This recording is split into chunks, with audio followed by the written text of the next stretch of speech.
जैसा कि आप जानते हैं, एमसीडी के सफाई कर्मचारियों ने स्ट्राइक कर दी और सुना है कि ये 3 रोज़ा स्ट्राइक पर हैं। आप देख सकते हैं कि इलाके में कूड़ा ही कूड़ा पड़ा हुआ है। अगर ये इसी तरह कूड़ा पड़ा रहा तो किस तरह से बात बनेगी। हमारे साथ कुछ यहाँ पे इलाकाई लोग हैं।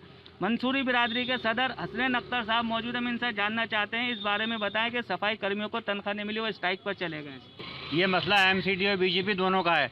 एमसीडी के अंदर बीजेपी की सरकार है और बीजेपी की सरकार तनख्वाह नहीं दे रही। क्यों? एमसीडी बीजेपी चला रही है, दिल्ली सरकार का इसमें क्या रोल है?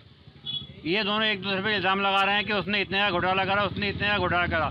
हमारे एलजी साहब क्या सो रहे हैं? एलजी साहब को दिखाई नहीं दे रहा कि इतने दिनों से मसला चल रहा है घोटाले का, वो क्यों इस मसले को क्यों नहीं निपटाते ताकि इनकी कर्मचारियों की तनख्वाह मिले। टीचर परेशान, डॉक्टर परेशान, अब सफाई कर्मचारी परेशान। अब बरसातें चल रही हैं, बारिशें चल रही हैं। अगर ये बारिशें हो गई और उसके अंदर ये कूड़े से गंदगी फैलेगी, इस गंदगी का क्या रोल होगा? इससे बीमारियां बढ़ेंगी, उसका कौन जिम्मेदार होगा? स्वास्थ्य डिपार्टमेंट, कॉरपोरेशन, बीजेपी, मरकजी सरकार, कौन जिम्मेदार होगा इसका? सफाई कर्मियों का ये कहना है कि हम जो है एमसीडी के एम्प्लॉयज़ हैं, ना कि हम दिल्ली सरकार के या आम आदमी पार्टी उसके सेंटर में किसी के। हम एमसीडी से पैसे चाहिए, लेकिन वो कहती है कि आप पार्टी वाले कहते हैं इन्होंने नहीं दिया। देखिए, उनका कहना बिल्कुल जायज़ है। वो एम्प्लॉयज़ एमसीडी के हैं, उनको तनख्वाह एमसीडी से मिलती हैं, इसलिए ये जिम्मेदारी एमसीडी की बनती है। एमसीडी कहीं से भी लाए, कुछ भी अरेंज कर उनको तनख्वाह दे, ये उसकी जिम्मेदारी है। देखिए, हमारे पास जो है असगर बेकरी है, इसके मालिक मौजूद हैं। इन्होंने शायद खुद ही सफाई करवाई है। ये बताएं इस बारे में इनका क्या कहना है? आज भी सफाई कराई है, खाने पीने का काम है हमारा और हमें ज़्यादा परेशानी होती है। और अब अगर ये आज पहले दिन इतना कूड़ा है तो ये 2-4 दिन की हड़ताल है और इसके बाद क्या रिजल्ट आए और आगे परेशानी बढ़ती हुई दिख रही है, घटती हुई नहीं। देखिए, इन लोगों का ये कहना है कि जैसे हमारा यहाँ खाने पीने का काम है और मटिया महल जो हमेशा खाने पीने का मरकज़ रहा, आज से ही नहीं मुगलिया दौर से खाने पीने का मरकज़ है। और अगर 2-3 दिन ही स्ट्राइक रही तो पूरे खाने पीने का क्या आलम होगा। यहाँ बाहर के लोग भी आते हैं, टूरिस्ट भी आते हैं, वो यहाँ से क्या सोच कर जाएंगे। आप देख सकते हैं पूरे इलाके में जो है यहाँ पर कूड़ा ही कूड़ा मौजूद है। हर दुकानदार ने अपनी अपनी दुकान के आगे से साफ़ करवा के डाल रहे हैं। लेकिन अगर इनकी तो तनख्वाह देनी है, और इन लोगों का भी कहना है कि हमें हमारी तनख्वाह दी जा रही है। बहुत कम स्तर के लोग होते हैं, ये सुबह 5 बजे आते हैं जब लोग सब सो रहे होते हैं, उस वक्त आकर ये सफाई करते हैं। अगर इनको तनख्वाह नहीं मिलेगी और यही बात रहेगी दिल्ली सरकार ने नहीं दी या इसने नहीं दी उसने, उनका भी ये कहना है कि हम एमसीडी के एम्प्लॉइज़ हैं, हमको एमसीडी से पैसा चाहिए। इसी सिलसिले में स्ट्राइक की और 3 दिन की स्ट्राइक है।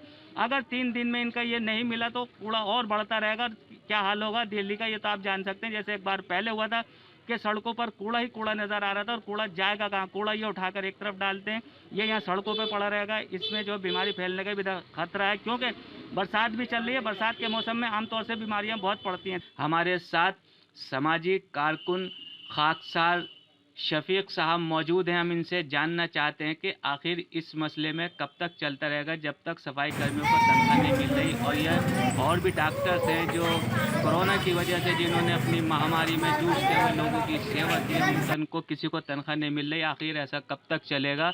लोग आज भी मंदिर मस्जिद की सियासत में लगे हुए हैं, लेकिन कोई ये नहीं देख रहा कि जो लोग सफाई कर्मी जो है यहाँ पर अपनी जान पर खेल कर लोगों की खिदमत कर रहे हैं, उनके लिए कोई नहीं बोलता। देखिए, ऐसा है, बड़े अफसोस की बात यह है कि जो लोग पूरे शहर की खिदमत करते हैं और बिल्कुल निचले सतह पर काम करते हैं, निचली सतह पर, और शहर को साफ़ रखते हैं, अगर उनकी तनख्वाह रुक जाएंगी तो फिर क्या होगा? जो लोग गंदगी के अंदर रह कर के और हमारी गंदगी साफ़ करते हैं, पूरे शहर की और पूरे मुल्क की गंदगी साफ़ करते हैं, तो सरकार की सबसे पहली जिम्मेदारी ये बनती है कि वो उनको टाइम पर दे, टाइम पर तनख्वाह दे, ताकि वो अपने बाल बच्चों को पाल सकें। वो निचले, बिल्कुल ये समझ लीजिए सबसे ज़्यादा गरीब लोग हैं वो, और गरीबी की वजह से वो ये मेला उठाने का काम करते हैं। तो अगर वो मालदार होते, दुकानदार होते, तो वो क्यों उठाते हैं ऐसा कूड़ा? और इतनी गंदगी के अंदर वो खुद को क्यों रहते हैं, और जिसमें बीमार होने का ख़तरा, जैसा कि मौसम है आप देख रहे हैं। हाँ, जैसा कि मौसम है, सर्दी का मौसम है और प्लस बारिशें हो रही हैं, तो ऐसी सूरत के अंदर जो है बीमारी बढ़ जाती है और वो हमारी खिदमत कर रहे हैं। यानी अगर हम उनका ख्याल नहीं रखेंगे तो फिर हम किसका ख्याल करेंगे? हिंदुस्तान के अंदर ये बड़ी अजीब बात हो गई है, ना फौजियों का ख्याल किया जा रहा है, ना किसानों का ख्याल किया जा रहा है, ना जो जितना भी, चाहे वो डॉक्टर्स हों। अभी पिछले दिनों डॉक्टर्स के भी साथ यही मसाइल सामने आ गए थे कि उनकी तनख्वाहें नहीं मिल रही थी, उनका ख्याल नहीं किया जा रहा था, और उनको भी अपनी आवाज़ को उठाने के लिए, अपनी तनख्वाहों के लिए, जो उनको सहूलियत मिलती है उनके लिए उनको आवाज़ उठानी पड़ी, हड़ताल करनी पड़ी। कितने दुख और अफसोस की बात है। ऐसा नहीं है कि रेवेन्यू नहीं मिल रहा, रेवेन्यू भी मिल रहा है सरकारों को, दोनों सरकारों को टैक्स भी मिल रहा है, जो जीएसटी है वो भी भरपूर मिल रहा है। लेकिन जब नीयतें साफ़ नहीं होंगी तो ये सारे मसाइल जो हैं ये आएंगे, और इसकी सज़ा जो है वो आवाम भुगतती है। अच्छा खाकसार साहब, अभी देखा कि आज पहला दिन है और मैं देख रहा हूँ कि पूरे इलाके में कूड़ा ही कूड़ा पड़ा हुआ है, लेकिन अगर 2-4 दिन गुजर गए तो क्या हल होगा? इस सिलसिले में इन लोगों ने सोचा है कि आप किसी से बात करेंगे? देखिए, सेंटर सरकार को भी पता है और दिल्ली सरकार को भी पता है कि एक बार पहले हड़ताल हो चुकी है, वो बहुत लंबी चली थी। तो जब जाकर के उनकी तनख्वाहों पर बात आई थी, आपने ऐसा मौका क्यों दिया? बिल्कुल। इसका मतलब आप निकम्मे हैं, आप नाअहल हैं।